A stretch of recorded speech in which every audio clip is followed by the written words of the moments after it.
morning, everyone. This is Kathy Mason from MasonWorks Marketing here on Conscious Business Zone with Geraldine Orozco. Hi, Geraldine. Hello, good Hi. morning. Morning. I'm so excited to get to know you better. I got to meet you. Well, I've been following you for a little while. Isn't that weird that people say that and you didn't know? It's kind Yes, of weird. yes, it's such an honor to be here. Thank you so much for having me. Oh, sure. Well, I think what we're both doing what we can to help as many people really be self-actualized and reclaim their divinity and really rock their experience here. I mean, I think that that's the gift, at least what I see of what you're doing. You have been doing 30 days of alchemic transformation on YouTube that has been unbelievable. So Oh, I'm thank you. I'm really excited to find out about what your insights are for it, and but let's start with how, because honestly, your resume was about 5 pages long. So wanted to talk about transformation and alchemy because that's what I love to do. But we still would love for my audience to know a little bit more about you and your journey from being in reality matrix to claiming your Yes. reality. So could you start there for everybody, please? Yeah, absolutely. So, my journey began in 2018. I was working in the corporate world and I started Bay Area Meditation, which is a corporate meditation program, international. And as a result of starting this, it just began by wanting to share my meditation practice with more people and inviting people to join me in that meditation. And it kind of grew from a small group. I used to teach in my office from like 5 people to about 150 people, and then it branched out into their offices and being invited into their companies to teach. And that was a great gift, and it showed me that we were at the very beginning of major changes. I think collectively, where mindfulness was coming into the mainstream a bit more. Stanford had just opened their mindfulness center, and it intrigued me, and I became certified in my mindfulness-based stress reduction therapy. So that's where it started, and I also began to become interested in healing modalities, such as pranic healing, to understand the body and energy and how life force was working. And I led this group for many years. And in 2013, I decided to take kind of a deep dive into my meditative work, to the point where I had been meditating about 9 hours a day and taking time off work completely. I had another event planning company at the same time, because there were some answers that I was just unable to find a clear understanding how to merge spirituality and your busy lifestyle. That was really the question. How do you embody the monk-like state and continue to embody success, and be able to survive in this world and function? So my questions around love, my questions about energy, life force, manifestation, all of those things started to come on board. And it wasn't until I took that time to really dive deep that I began to answer those questions on my own. I wasn't finding those answers outside, for whatever reason. I mean, I went to conferences, retreats, everything, you name it. It was a different nature. And so in 2013, when I did that, in October of 2013, I had an incredible interdimensional contact experience where I was taken out of my room in Union City, California, into a white light through the wall, paralyzed.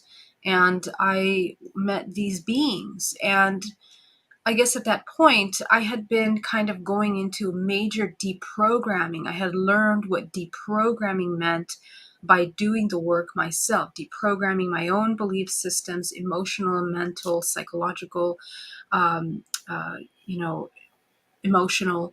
And when I had deconstructed that, it kind of led me into questioning our society, what makes up our ways of thinking, how do we inherit the belief systems that we have, and how do we play them out. And I realized that most of what we are is just things that we play out, things that we think are true. We don't really actually know if they're true for us. We just kind of adopt these programs and ideas. Yeah. So this led to a total deconstruction. I think it was in that at that point that these beings kind of came into play, I guess, as a way of taking to the next level and understanding. But in this experience, I was brought on board a craft, and it was like a light. It was a gigantic organic technology, in which I was introduced to alien language that downloaded information that I wasn't able to access until 5 years later. And I was introduced to these children that looked half human, half interdimensional beings. It was shocking to me. I didn't understand how I could have led a parallel life without being aware of what I was participating in these other dimensions. And I was introduced to the Matrix. I was shown the Pleiades. I was taken to Maya and the Pleiades, and I was shown information about myself in these alternate dimensional planes that led me to understand why I had always prayed to the constellation of Pleiades since I was a little girl and had this intense connection to that. And more importantly, they showed me the function of the matrix. They took me down to the molecular level of reality, or what I thought was reality, and they began to explain to me how DNA is kind of the blueprint for all things. And I was introduced to a peace, the most incredible, profound peace that I had never experienced in my life. And once I realized that, we can be at peace without an identity, without this identification of the self, you become interconnected to the whole. And that stuck with me. It was an initiation for me in a way, because it was a concept that was completely new to me. And when I had returned, I left at 3:33 in the morning, and I got back at 6:15. And I had these strange little burn marks here underneath my eye.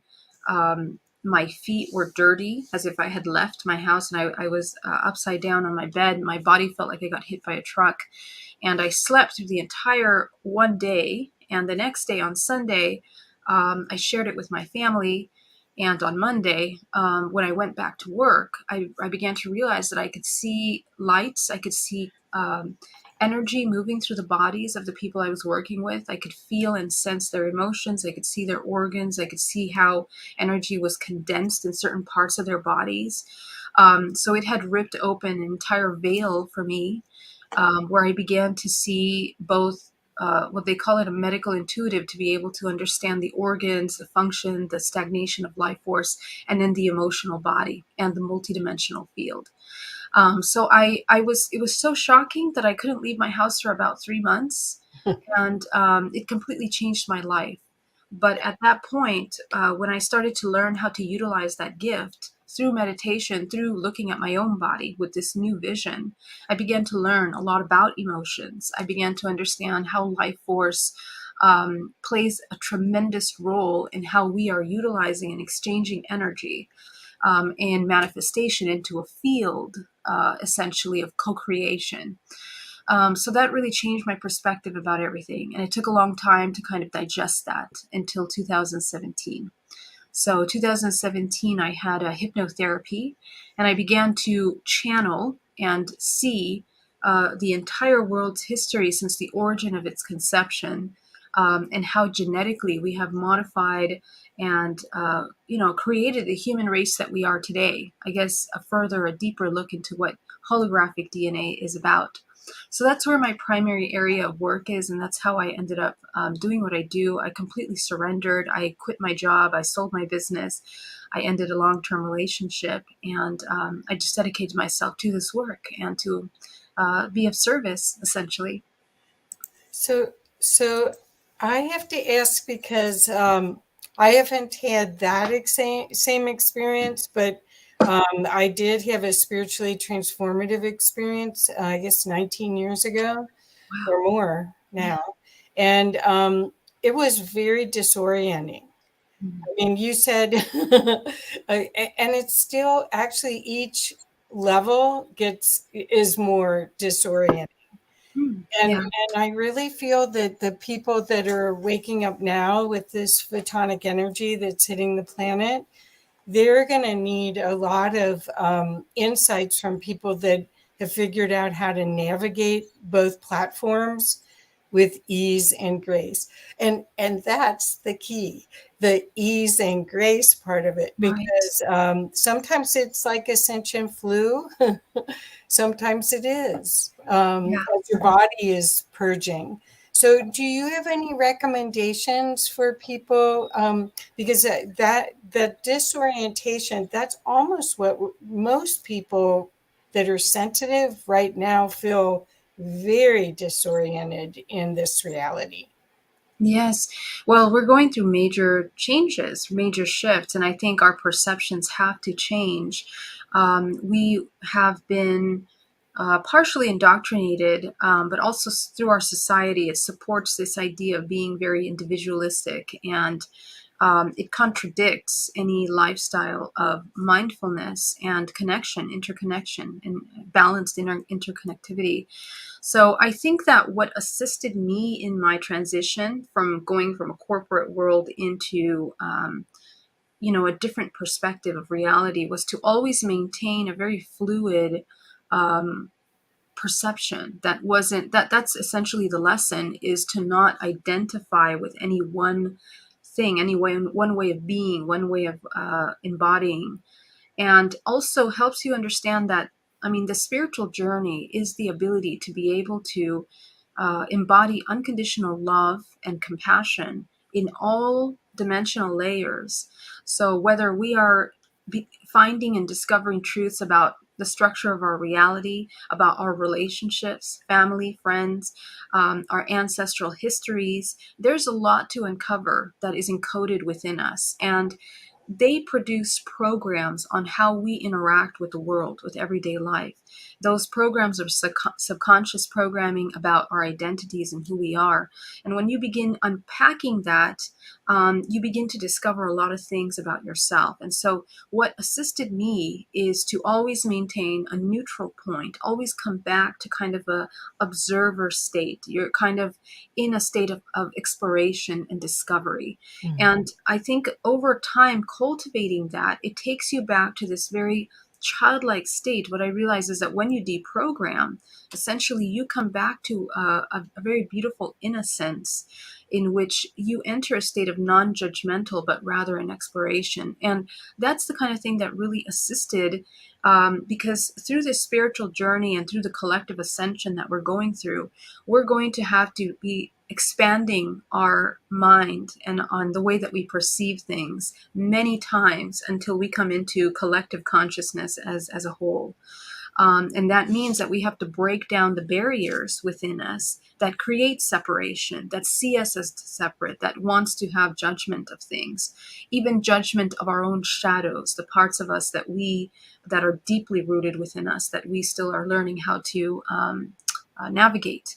So this navigation process, the more we come into a 0 point, essentially, a place of non-judgment observation, it will be one of the most compassionate ways to assist you in the journey of self-discovery, I believe. Yes, yes.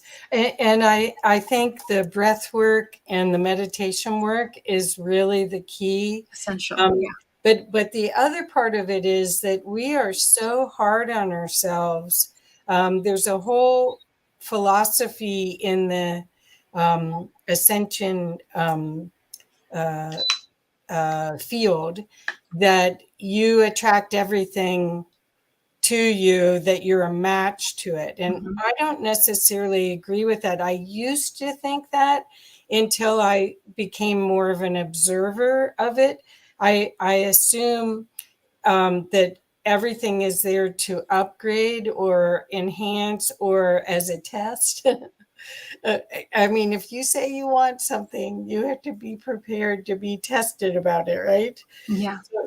But how do you see that philosophy changing? Because I took Avatar, which is a course created by Harry Palmer, and the spiritually transformative experience that I had was like my fifth course that I had taken with them. So it's sort of like Landmark Forum, where you really dig into actually your capacity to be source, basically. Hmm. Yeah, yeah. And but I in that course, they even said, "Who are you being to have this happen to you?" So you're acknowledging and kind of guilty of the attraction of bad things in your lives. So how do you address that? Because that is kind of a philosophy that's prevalent in the awakening. I don't know what you want to call what we're doing, the awakening team. But it's really more than that. I think it's suffering is optional, right? It is if you know it is, because a lot of us, we forget that it's optional. And I mean, how the laws of manifestation, see, it goes deeper.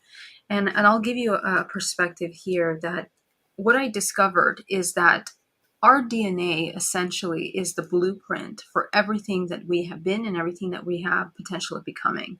So what that means is that in our DNA, we have aspects that write, so 2 to 3% of our DNA writes the actual protein that makes up this physical body.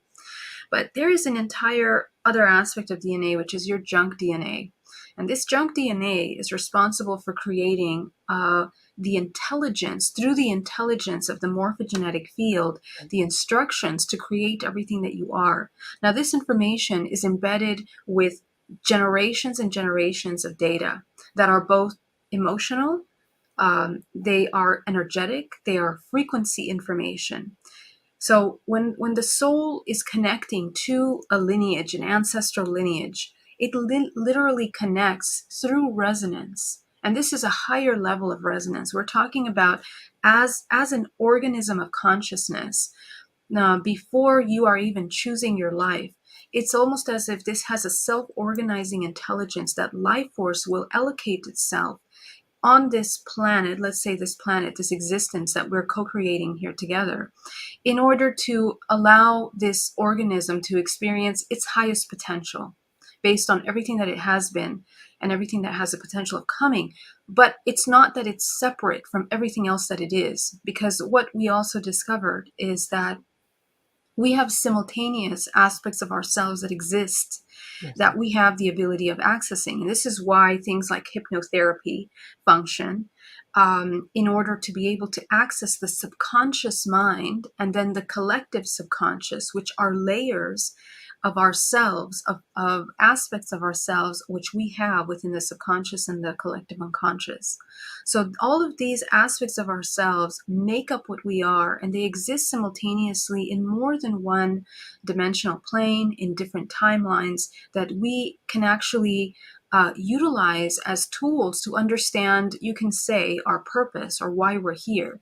So when you begin to uncover these programs through the programmings, especially through your emotions, because once you begin to understand the patterns that cause you perceptions of suffering, you can begin to catch those and shift in how you become triggered.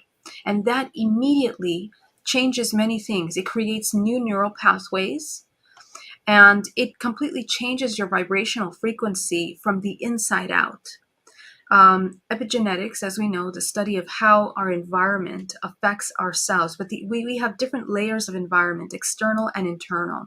So the way that we ingest food, the way our environment is, whether we are around toxic people or environment that promotes growth, healing, and peace, all of these things play a role in how we see ourselves and how our body is either self-regulated or it's out of balance completely. And all of these things cause chain reaction chemically in the body that affect epigenetically how we are sustaining a really great healthy immune system homeostasis in the body, or where we're taking ourselves completely out of balance. So where we begin to understand our power lies, or our ability to choose, essentially is in understanding that we are in charge of what we allow to affect this organism. And that basically begins to deprogram the subconscious mind from holding on to very strong perceptions about yourself that you're playing out when you are unconscious. It creates an entire mindfulness way of living in which you are completely aware why you react the way you react, why you attract the people you attract in the relationships. Everything is from this subconscious mind. And that subconscious mind produces a collective vibrational frequency that essentially makes you a match through resonance. So these laws of resonance go really pretty deep. It's not just face value. It's not just what you're doing externally, although that does play a role. These are very deep belief systems, because a lot of people have happy faces on the outside, but on the inside they have feelings of unworthiness, feelings of loneliness, disconnect, doubt. All of these kinds of perceptions of yourself are what actually create your frequency. So that's actually how we're tuning in and how we create an input-output system into this morphogenetic field. And it'll also dictate the well-being of our physical body. So to break this and to begin to change these habits, you are literally breaking ancestral lineages, history of your ancestral lineage and what you are inheriting, because we pass down generational trauma up to 20 generations. We are passing down this trauma, and we play out those traumas unconsciously. Again, it's in the subconscious mind. So this awakening process is really breaking those patterns that are causing us suffering, maintain us in belief systems of suffering, and they allow us to tune into, as you mentioned, that 0 point. When you come into that observer, you're right. This is why you move out of the law of karma and this resonance reaction state into a state of co-creation. So that state of observation and the state of neutrality, non-judgment, allows you the ability to choose and to consciously co-create essentially what you're experiencing from the inside out. And just to wrap it up, I mean, every single human, because we're so deeply interconnected, we kind of shift and move in groups that can support that, and that can also trigger our deepest shadows as well. Sorry, go ahead. No, I agree totally. I think the junk DNA is really multidimensional access. Yes. I agree totally. And I have no idea how I know anything except that I know. And I also believe that what you're doing is really helping bridge the gap so that people can get to those emotions without fear.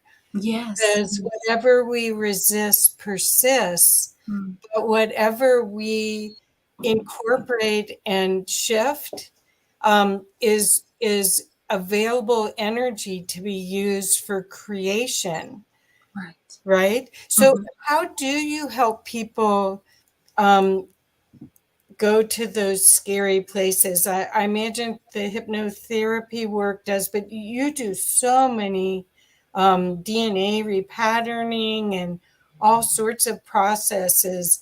How do you help somebody realize their maybe karmic contracts that could be released? Yeah, I mean, I through my own deprogramming that I did through myself is how I discovered this modality of DNA deprogramming. And I mean, within 4 months of deep meditation, I was able to deprogram all of the trauma programs of this lifetime And then I began to open up into previous lives, and I revisited all of my previous lives and reintegrated fragments. And what does that mean, to reintegrate fragments? It essentially, it just means becoming aware of the patterns that we are, through frequency, through our DNA, pulling into this timeline. Because again, we're a collective field, and you extend and you exist simultaneously in multiple dimensions. So your past lives are simultaneous lives that essentially are maintaining your soul essence that is interconnected into these dimensions in a certain vibrational frequency. So it's really powerful when you start to deprogram, that you begin to now choose. Now the dormant or the hypnotized parts of you that have been unaware wake up consciousness. And this is what it means to become whole.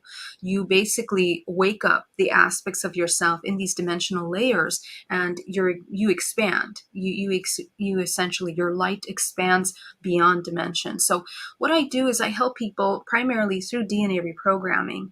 And also I'm a clinical hypnotherapist, so I assist through hypnotherapy as well. But the kind of deprogramming is essentially something called epigenetic psychotherapy, where we access the emotions that we are imprinting in the body and expressing, and we get to the root cause of those emotions. We unpack, and what that means is that we get to the marker points that create reference points in our history of trauma, and we expand those. We reintegrate the fragments that were created from these points, and the person no longer has to use that as a point of reference in their everyday exchanges. Now they have a new toolkit, because what happens is that we become programmed through trauma, and it becomes like filing cabinets. We have like filing cabinets in our subconscious mind, and we pull from the known experience based on what we've learned and what we've observed. And when we pull that file, we just keep repeating these patterns over and over. So we go and we take a look at the patterns and the programs, and we take a look if it's really the most promotive of your expansion, or is it very contractive, and we change that. So that's essentially breaking down what epigenetic psychotherapy is about. And it really changes your entire organism from your blueprint out, in how you're interacting in your everyday life, essentially. So these are the two main modalities that I do. Of course, with hypnotherapy, we can go deeper, and we work in the subconscious mind. And these programs can present themselves as past lives that they begin to access. And we also heal deeply, very deeply, traumas, everything from weight gain to pains and aches in the body to illnesses, to assist the body in coming into that neutral homeostasis to help regeneration, healing, and immunity in the body. And of course, I work, because I'm an experiencer. A lot of my clients are also experiencers, and so we work with that element as well. People that are having experiences, interdimensional contact, and don't know how to navigate that. I believe that because we are ascending, collectively, more of us are going to have interdimensional contact. We're going to be aware of our multidimensionality. So this is something that we need to learn how to navigate as well. That's why I love what you're doing, because every time I've watched you, you have used language that is a bridge to this reality. But if you understand the language, it opens up a portal to the higher reality. And I know you're consciously doing that. I don't know if everyone knows you're consciously doing that. It's fabulous. It's so wonderful, and it's so necessary. So I guess I want to ask about your thoughts about the abductions. I've done a lot of work with I'm a volunteer for IONS, which is the International Association for Near-Death Studies, and I love that work. And it gave me a lot of language, mystical language, for what I experienced, because I've been aware of ETs since I was 8 or before. Mm-hmm. Awesome. And yes, and known things around me that no one else knew, and I dare not speak about it.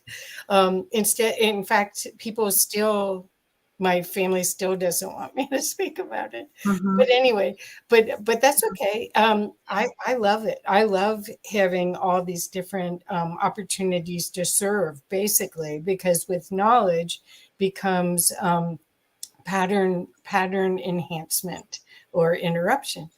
So how do you see this, the integration and the opportunity for disclosure?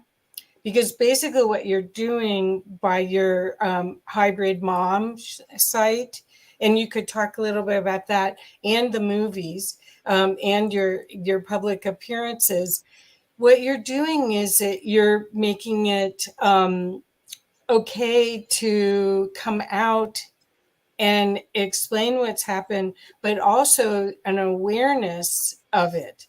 And I think a lot of our big change this year is going to come through disclosure, personally. So, could you talk a little bit about hybrid mom and that whole because I know that had to take a lot of guts for you to to disclose. So could you share a little bit about that for us? Yeah, absolutely. I mean, for me, honestly, it was a natural thing because I had in 2017 after the hypnotherapy, it answered my questions about contact and discovering and reinforcing my understanding that I had been also a lifelong contactee since the age of 8 as well. Actually, 5. 5 was the first time I had my contact experience. I had missing time several times throughout my life. I had uh, pregnancies when I was not partnered. And I didn't understand that there was a connection between these experiences, the intense dreams that I was having, and ET contact. Because even though I've had those anomalous experiences in my life, for some reason, aliens or the idea of aliens, what we call them commonly, right, which I now understand that they are interdimensional beings or entities, was not in my realm of understanding or my language. So it really took until 2013, that physical contact experience of actually seeing a being in front of me, which completely changed the way I perceived reality. Um, and it was the first time I experienced telepathy as well. So it kind of stretched my experiences into something that I had to adjust. But many experiencers, and the purpose why I funded Hybrid Mother was to create a support group. It's an international support group where we can discuss these things because it's a very complex topic. It's not just, and I want to be clear that none of these experiences are induced by drugs. Have a very clean life. Like I am very allergic to medication. I don't take anything or drink. So all of these experiences are organically experienced, you know. Mhm. And so I want to stress that because a lot of people, when they think of ET contact, they directly connect it with ayahuasca or some kind of, psychedelic of some sort. But where my interest is in studying these organic cases where people come into these experiences consciously, or in dream state where they start to have these interactions. And there are hundreds of people, thousands of people around the world that experience these things and they don't know how to explain it. They go to their doctor. A lot of times they will be put on medications, psychological medications. And that's very unfortunate and it's very traumatizing. A lot of these experiencers end up having PTSD as a result of their experiences. If it wasn't for my spiritual foundation and my hours of meditation and learning how to regulate my emotions, I also would probably have PTSD as a result of my experience because it's paradigm shifting.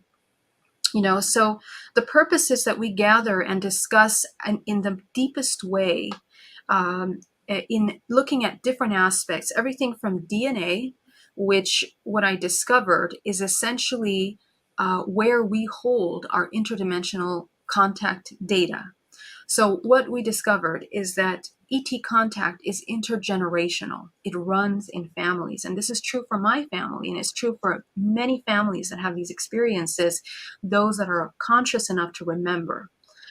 There are certain bloodlines that seem to hold uh, heavy amounts of this information within them, and they pass it down in these bloodlines, lineages, ancestral lineages of families that are aware of mindful practices, that have been cultivating mindfulness, meditation, or healing techniques somewhere in the lineage. These informations are passed down through families, and usually the person will remember. And when they start talking about it, they will have conversations with family, and they will say, "Oh, me too. I also had a sightings when I was a child. I also had these weird dreams." But it isn't until you start understanding not only the language, but certain markers, memories, missing time. What does that look like? Side effects, physical side effects, emotional side effects, interdimensional phenomena. There are very specific things that seem to come up in these experiences from people in every corner of the world. And that's what makes the phenomenon something interesting to kind of research and study. So my work with Hybrid Mother is to support parents, both men and women, that have had interdimensional contact, specifically resulting in hybrid children, which is a genetic creation. And when I say genetic, I'm talking about biological information from the body, but also interdimensional data that is being utilized to create new organisms utilizing this core data, the DNA. Mhm. And the beings are then introduced, children are being introduced to the experiencer through dreams or through these intense experiences. And so it can be very shocking to know that you have been creating life on some other dimensional plane. And so we go into the complexities of that, because it is a complex topic. Yeah.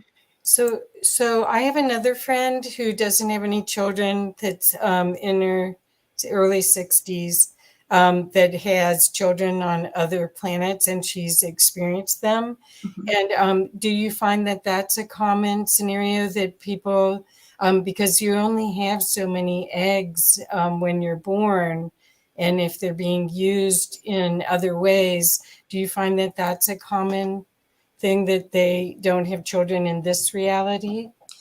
I do sometimes, not in all cases. And this is why this hybridization actually, I think, affects the majority of our human race without us really understanding. Just because if we look at historically, we seem to come from an origin as well, Mesopotamian. We have an entire history of that. We can talk hours about that. But looking at how our human race has come to be, the development, and also through genetic modification through history, there are certain bloodlines that have been preserved that have resulted in our human race. And it's within these bloodlines that is held, the history of our interdimensional evolution. So we are part interdimensional. We have races within us, everything from your draconians, reptilians, Pleiadians, Arcturians, Anunnakis, you name it, however we categorize them. It's really more about a frequency that we are made up of. It's that we are a cocktail of DNA. So some people within those lineages will cut the reincarnation cycle, which means they will no longer have physical children, but they will continue to produce life interdimensionally. So it is using our DNA, but depending on the agenda, there are many different kinds of agendas. Some of them are more parasitic, and some of them are more geared for the evolution, let's say. But what I have discovered is that collectively, both programs are to sustain the matrix, which means that at any time, the human that chooses to become aware of this contact can choose to end their participation at any time. Right. And this is really important to understand, because it's where free will plays a role in the collective. So there are many scenarios, but I'm not sure how much time we have. We could Okay, talk a we're lot about fine. that. We're fine. We're fine. And do you feel that you've had an implant put in you, and that's how they can find you, and because I am in Boulder, Colorado, and we used to have a event called Boulder Exo once a month on a Friday night. And a lot of the speakers that would come for Gaia TV would speak to us at the law school. And there was a lady that came that had, I think, like 20 implants. And Sid Goldberg did a presentation about implants and how some people's implants were easily retracted, taken out of the body, and some people's implants were it was detrimental to people's health if they took the implants out. But when this woman that was speaking talked about hers, and she had them in like a diagram along her back, so almost down her, so that it was grabbing Kundalini energy almost around Interesting. here. Yeah. Yeah, it was wild. Mhm. That someone asked her a question and said, "Do you want them out?" And she says, "No. Why would I ever want Right. to not be connected?" So I thought, could you talk a little bit Yeah. about implants? Absolutely. So I guess to understand what implants are, we need to understand how our body functions and how life force moves. Essentially, from the concept that we are holographic, and this is also uh, based in scientific understanding of our physical body. Now, more and more, we understand that we are a holographic network of information. And within this holographic system, how we come to project, how we are projected into the physical is through points of frequency, which we know as vortices of life force that are connected together to create this physical hologram. And we have thousands of those vortex points in our body that make up the grid of this physical body, but they don't only extend into the physical, they also extend into our multidimensional body in what we know as the morphogenetic field. So these systems of vortices that are runways of life force, your primordial life force being the energy that creates life, the sexual energy, is one of the most powerful life forces that we hold in the body.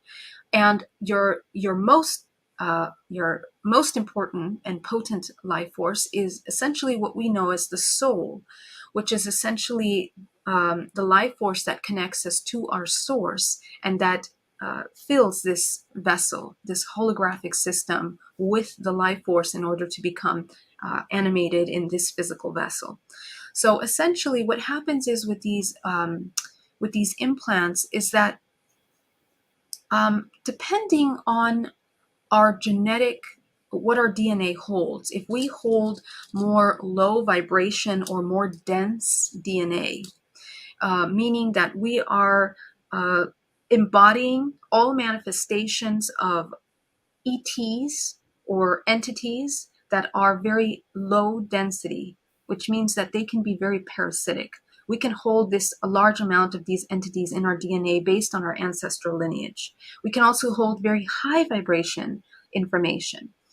And so, depending on what you are expressing and accessing most in this lifetime, we always access what we are most connecting to based on our human experience and the vibrational frequency that we hold right now. That can be changed at any time.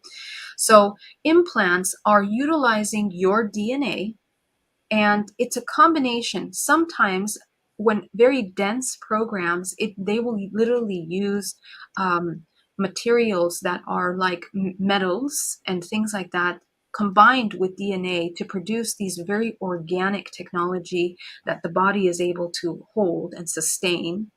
And some of these can be destructive and counterintuitive to the body if the person doesn't maintain a certain vibrational frequency, because there's an agreement both with the entities that we're interacting in order to sustain this body for communication. Communication is through vibrational frequency. It's through your programs, your subconscious programmings. It's through the maintenance of the body. And we provide information to these aspects of ourselves by sharing data through these implants, essentially. The implants are a merging link between the physical and the non-physical. And it's utilizing our DNA because that's how we communicate through these different densities of frequency. In some cases, there have been many healing encounters, interdimensional healing encounters, where people have spontaneous healing from everything from cancer to backaches to long-term diseases and imbalances in the body. And they also claim having implants put into the body that heal them, heal the body. And in my experiences, I had implants put into my body at the age of 5. And I recognized these implants as something that allowed monitoring in my body to know when my body was ready to be able to participate in these things. When I became aware of these implants, I understood the program in all of its complexities, light and dark, and my choice was to no longer participate in the programs. Therefore, the removal of these implants is a matter of shifting frequency. And when I began to cultivate a higher frequency, it was very easy to remove the implants and to be able to sustain myself, that vibrational frequency, to maintain my body at its highest optimum running state.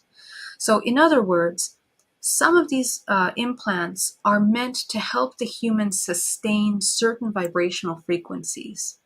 So we can remove and neutralize them when we are able to sustain that frequency on our own. And again, it's the same for the opposite. If we take our frequency lower than the implant, then it can cause a lot of problems in our physical body, regardless of the agenda that we are interacting with. So yeah, so it's kind of a complex thing, but it's very interesting. Yes, I find the idea that, well, at least I feel, I don't know that I have an implant, but I'm in constant contact with part Yeah. of my soul family. Okay, so I have a question, because on one of your 30 days of alchemic transformation, you said that we could unlock the fountain of youth, and I want Yes. that. Yes. Yeah, we Can I do can. that? It's really, really powerful. Well, our primordial life force, see, there are ways that we are life force, we are energy. And when we deplete that life force, and what does it mean to deplete it? It means to redirect that life force into things that are parasitic or that take life force, but we don't take time to consciously rebalance that energy in our body.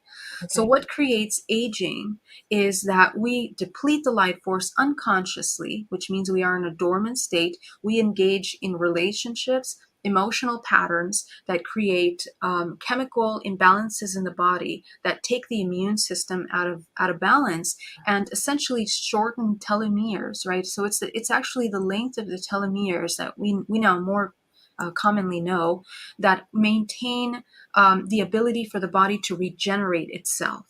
So when we are in constant stress, we are severing the ability for those telomeres to grow in order to help the body regenerate itself, both skin, body health, vitality, energy.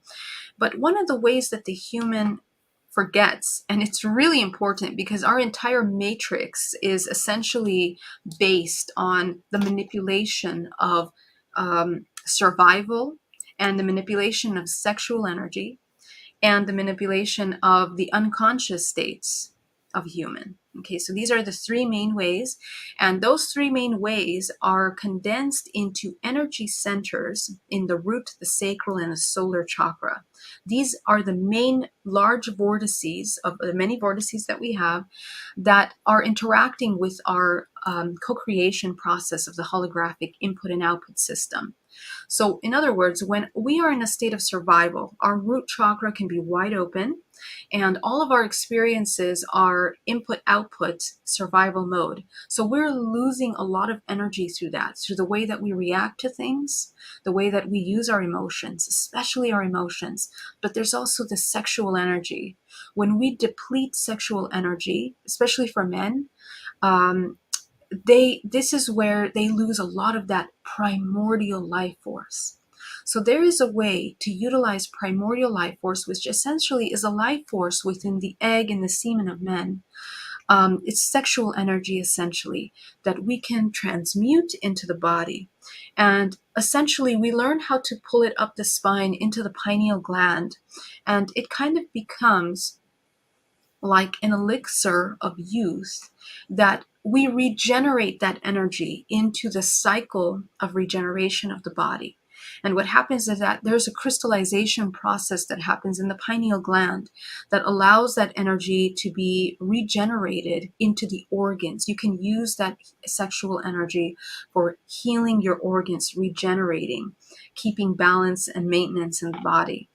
And this kind of work only really works when you do inner alchemy, which is essentially emotional work. You refine the energy because your sexual energy is the core DNA database, again, and it is infused with everything that you are in your everyday life, all your daily habits. The food that you're eating, the quality of food, the emotions that you're expressing are all encoded in that genetic data through your epigenetic history. Okay, so if you have a lot of really stress, anger, suppressed emotions, extreme trauma that hasn't been resolved, that's what your DNA is holding. And so when you transmute this sexual energy, it's going to be really dense and really hard for you to utilize that as something to regenerate your body. So this kind of work goes hand in hand. It is emotional mastery.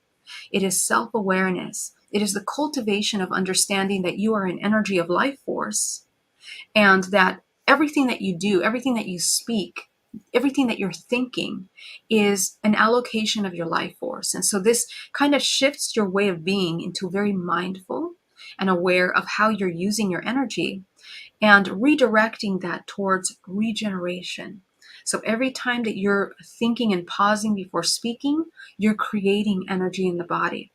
And our organs, we have a very complex organ system. The major organs of our body create cycles of energy in the body that produce and begin to activate our field, which is essentially, it's a vortex. We ourselves are a vortex.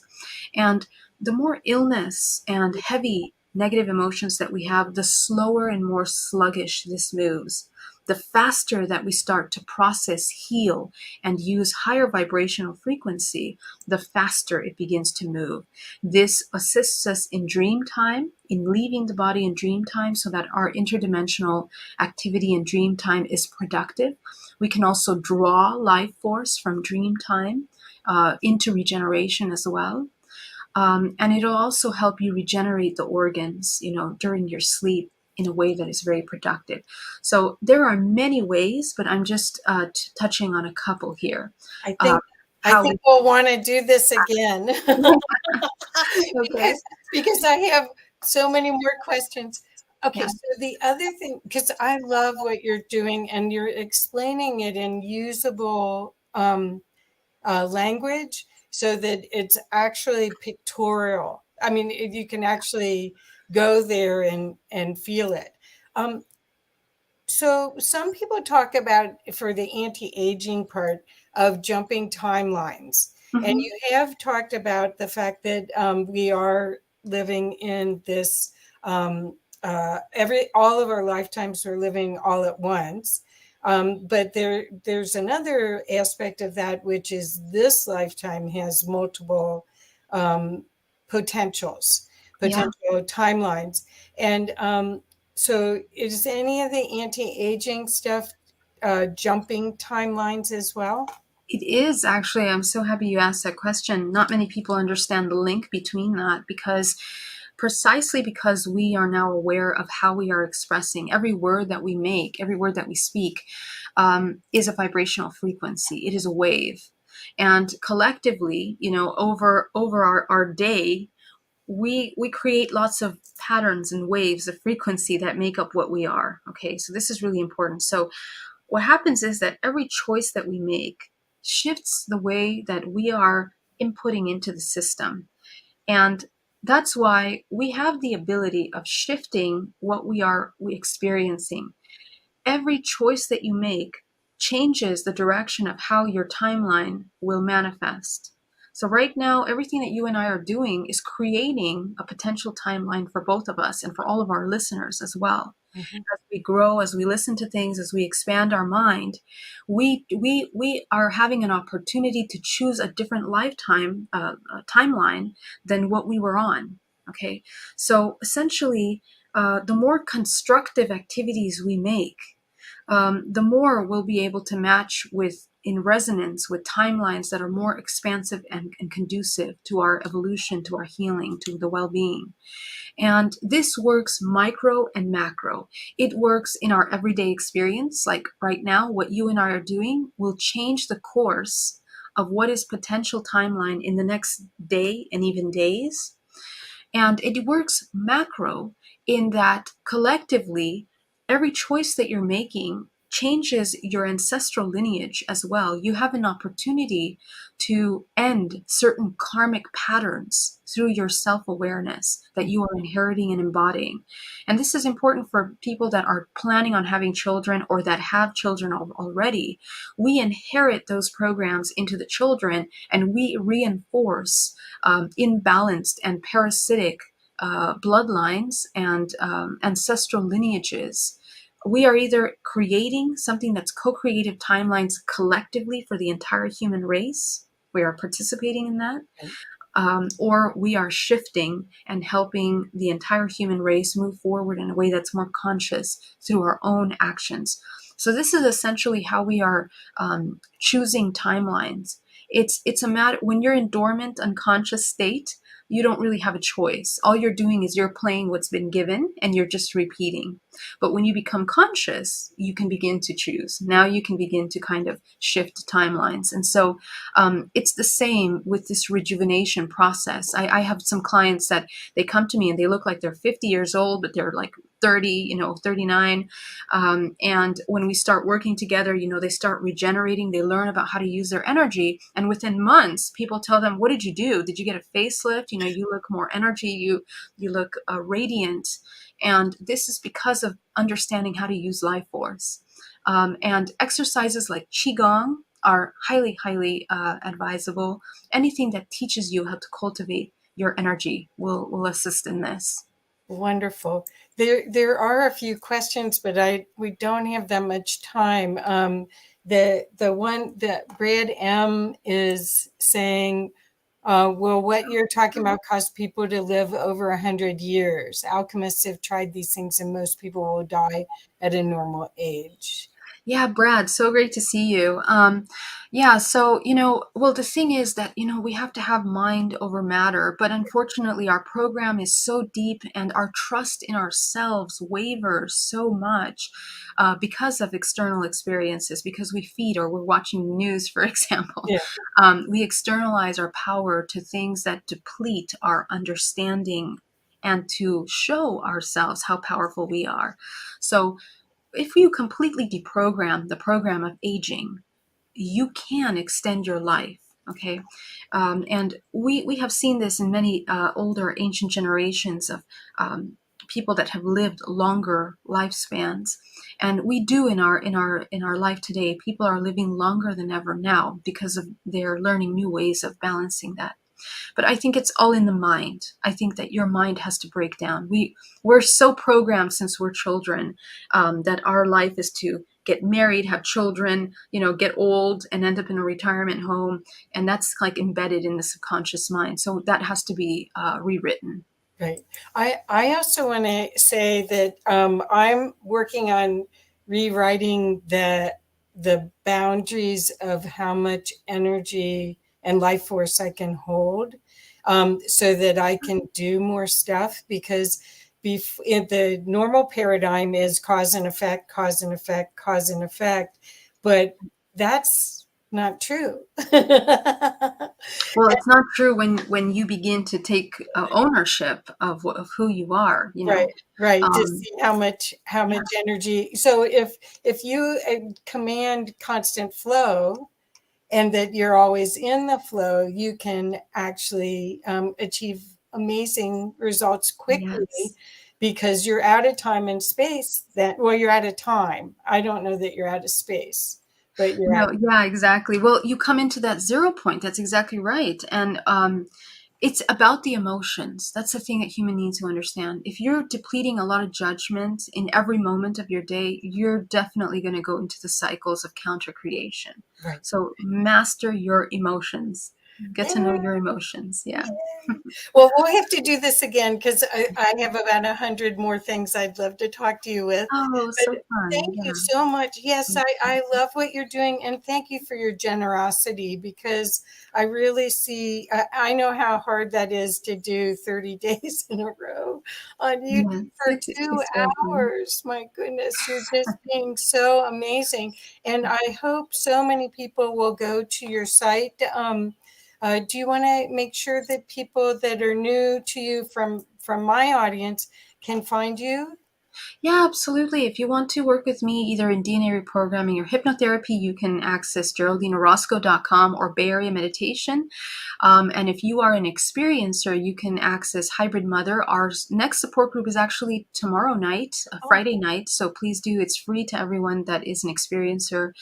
You're welcome to join. So I want to thank you so much. And of course, my YouTube channel is super open and lots of free content there. So oh, thank it's you, Kathy, once amazing. again. You're seriously, you guys, if you haven't gone to her YouTube channel, definitely go and be prepared that it'll be like Netflix that you'll have to binge.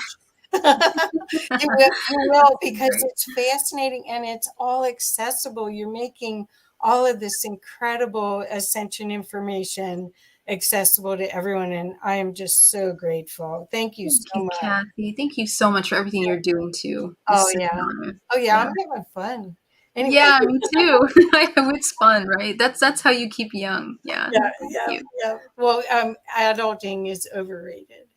So, okay, well, thank you so much. We got to sign off now. So please, everybody, please do yourself a favor and dive into this information and realize how powerful you are and how delightful this journey can be.